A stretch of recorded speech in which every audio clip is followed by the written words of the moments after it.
সিংহাসনে বসলো রাজা, আসর ঘন্টা, ছটফটিয়ে উঠল কেঁপে মন্ত্রী বুড়োর মনটা। বললে রাজা,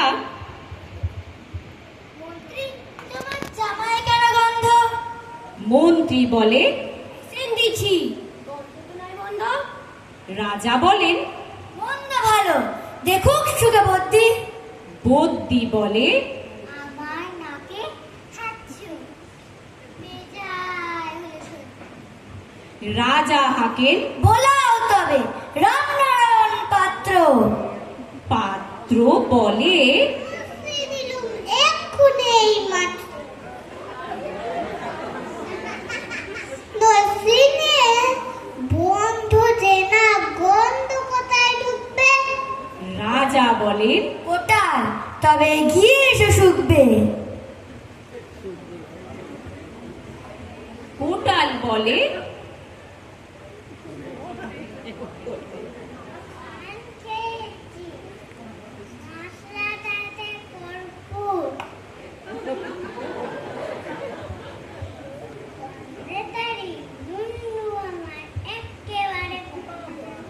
রাজা বলেন, আসুক তবে শের পালোয়ান ভীম সিং।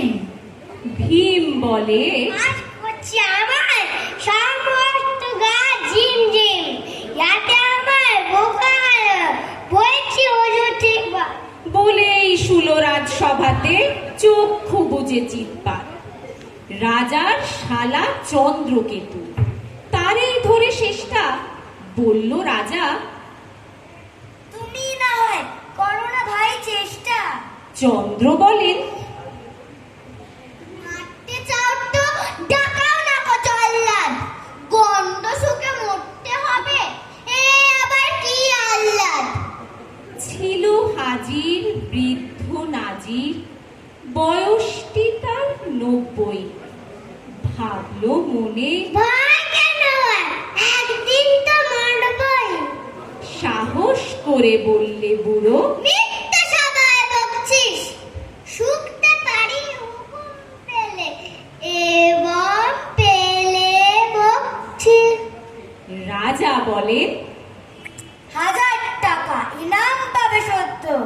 তাই না শুনে উৎসাহেতে উঠল পুরো মদ্য।